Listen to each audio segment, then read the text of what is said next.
Hello বন্ধুরা, তোমরা সবাই কেমন আছো? আশা করি আল্লাহর রহমতে সবাই ভালো আছো। আমিও আল্লাহর রহমতে আলহামদুলিল্লাহ ভালো আছি।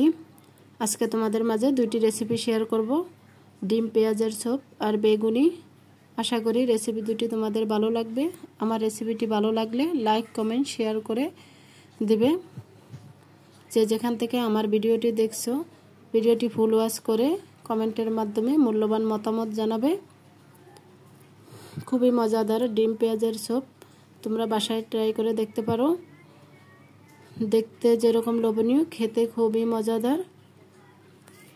ডিমের চপ তো অনেক খেয়েছেন, এবার ইফতারে এভাবে একবার ডিম পেঁয়াজের চপ তৈরি করে দেখতে পারেন।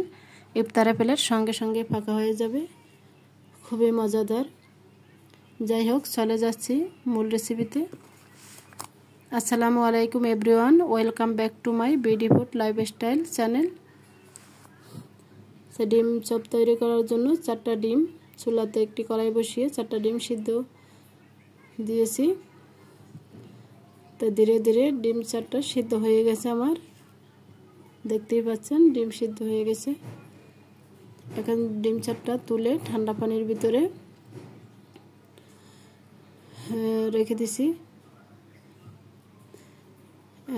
ডিমের খোসা ছাড়িয়ে নিচ্ছি, এক এক করে 4টা ডিমেরই খোসা ছাড়িয়ে নিয়েছি।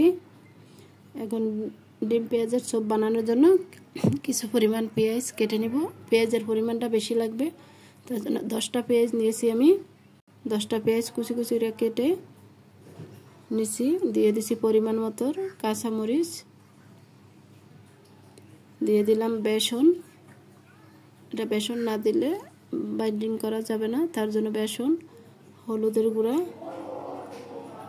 এবং চাট মশলা, এলাচ গুঁড়া, ভাজা জিরার গুঁড়া, ধনিয়ার গুঁড়া দিয়ে এখন সামান্য পরিমাণ পানি দিয়ে হাতের সাহায্যে মাখিয়ে নিচ্ছি। দিয়ে দিলাম বেকিং পাউডার, স্বাদ মতো লবণ দিয়ে এক পাশে রেখে দিছি মাখিয়ে। এখন ডিমগুলো পিস পিস করে কেটে নিব। আপনারা চাইলে একটা ডিমের 2 পিস করে নিতে পারেন, আমি একটা ডিমের 4 পিস করে নিছি। সবগুলো ডিম আমি কেটে নিয়েছি। এখানে কিছু ডিম দিয়ে ডিম পেঁয়াজের চপ বানিয়েছি, আর বাকিগুলো ডিম চপ বানিয়ে দিয়েছি ছোট ছেলেকে। তাই ব্রেড ক্রাম্ব নাই, তার জন্য আমি টোস্ট দিয়ে ব্রেড করব। তাই টোস্টটা আমি হাতের সাহায্যে একটা বাটনাতে বেটে নিছি। আমার খুবই উপকারী, খুবই পছন্দের একটা বাটনা। যে কোনো কিছুই এটাতে হাতের সাহায্যে পিষানো যায়, যে কোনো ভর্তা এবং সরিষা, কাঁচামরিচ, আদা রসুন সব কিছু করা যায়। এটা আমার খুবই উপকারে আসে। তাই এটাতেই আমি টোস্টগুলো গুঁড়ি করে নিছি। 3টা টোস্ট একদম সুন্দর মতো গুঁড়ি করে নিছি, দেখতে পাচ্ছেন একদম ব্লেন্ডারের মতো হয়ে গেছে। তাই এগুলো শেপ দেওয়ার জন্য এখন একটা ডিম ভেঙে নিয়েছি। ডিমটা হাতের সাহায্যে গুলিয়ে নিচ্ছি। এখন হাতে একটু ঘি মাখিয়ে তারপর ডিমের চপটা শেপ দিব। পেঁয়াজটা হাতে একদম পাতলা করে রেখে ভিতরে ডিমটা দিয়ে একদম ডিম চপটা রেডি করে নিচ্ছি। দেখতেই পাচ্ছেন কিভাবে এক এক করে সবগুলোই ডিম চপ রেডি করে নিয়েছি। এখন যে ডিমটা ফেটিয়ে রাখছি ওটাতে ভিজিয়ে তারপরে টোস্ট গুঁড়ো করে রাখছি, ওটাতে ব্রেড করে নিচ্ছি। এভাবে এক এক করে সবগুলাই কাঁচা ডিমের ভিতরে ভিজিয়ে আবার টোস্টের গুঁড়ার মধ্যে মাখিয়ে সুন্দর করে একটা প্লেটে সাজিয়ে নিতেছি। খুবই মজাদার ডিম পেঁয়াজের চপ, অবশ্যই তোমরা বাসায় ট্রাই করে দেখবে। আলাদাভাবে ডিম চপ আলুর চপ করতে হবে না, ডিম পেঁয়াজের চপটা করলে। দেখো আমার 6 পিস রেডি হয়ে গেছে ডিম পেঁয়াজের চপ। এখন চুলায় চলে যাচ্ছি। তেলের পরিমাণটা বেশি দিতে হইব। একটা ফ্রাই প্যান বসিয়ে তেল দিয়ে এক এক করে ডিম পেঁয়াজের চপ দিয়ে দিছি ভাজি করার জন্য। আর হ্যাঁ, চুলা মিডিয়াম আঁচে রাখতে হবে, না হলে পুড়ে যাবে, ভিতরে কাঁচা থেকে যাবে, যেহেতু বেসন দিয়েছি।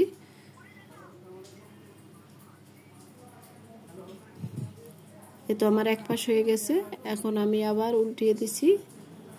এভাবে ব্রাউন কালার হয়ে গেছে। এখন আমার 3 পিস ভাজা হয়ে গেছে সুন্দর মতো।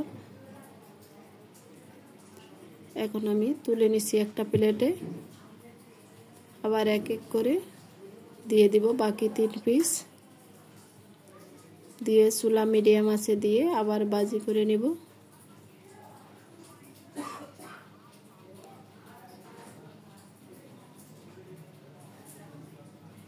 এটা এক পাশ একটু হালকা হয়ে আসছে, আবার আরেক পাশ উল্টিয়ে দিয়েছি।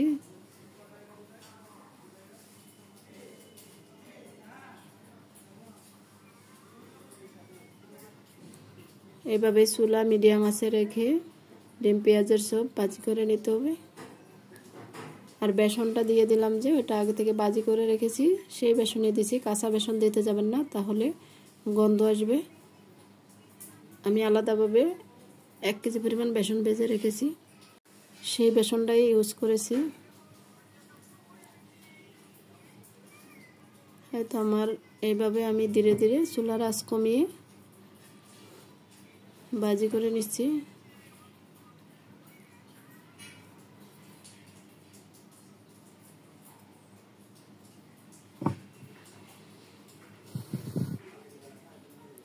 এখন আমার ব্রাউন কালার হয়ে গেছে।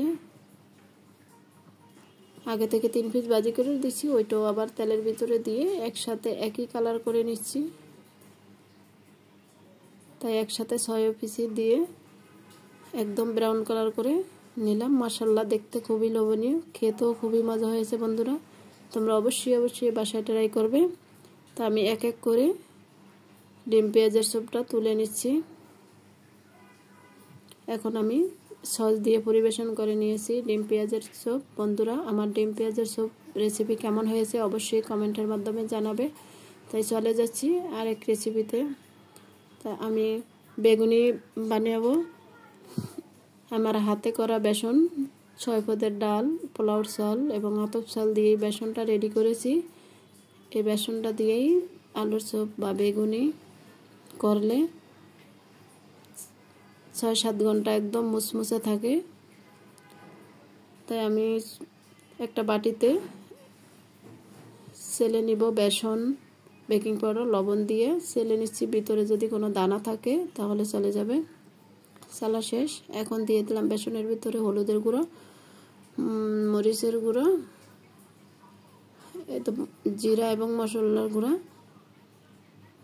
দিয়ে পরিমাণ মতো পানি দিয়ে দিচ্ছি। এখন হাতের সাহায্যে এটা ভালো করে ফেটিয়ে নেব। বেসন যত ভালো করে ফেটাবেন ততই বেগুনিটা ফুলবে। তো দেখতেই পাচ্ছেন আমি কিভাবে বেসনটা ফেটিয়ে নিচ্ছি।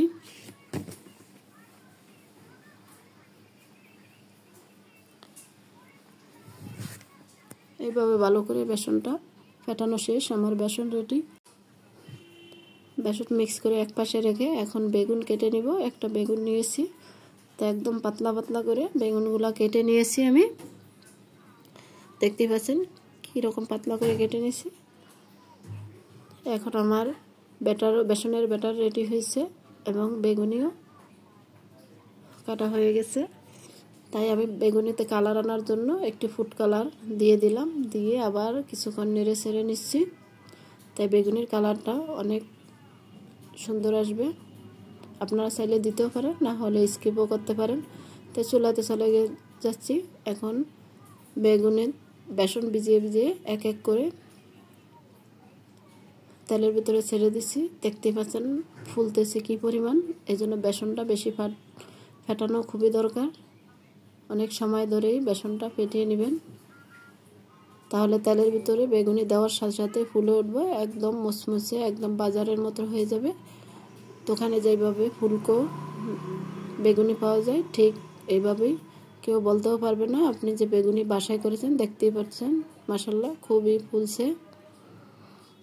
এক শেপ ভাজি করে আরেক শেপ দিয়ে দিলাম। দেওয়ার সাথে সাথেই ফুলে ওঠে, দেখতেই পাচ্ছেন। আমার এই সব ভাজা শেষ। এক এক করে আমার সব বেগুনি ভাজি করে নিছি। তো এখন পরিবেশন করে নিব একটু সস দিয়ে। আমার রেসিপিটি ভালো লাগলে সবাই শেয়ার করে দিবেন। আজকে এই পর্যন্তই, ভালো থাকবেন। আল্লাহ হাফেজ, আসসালামু আলাইকুম।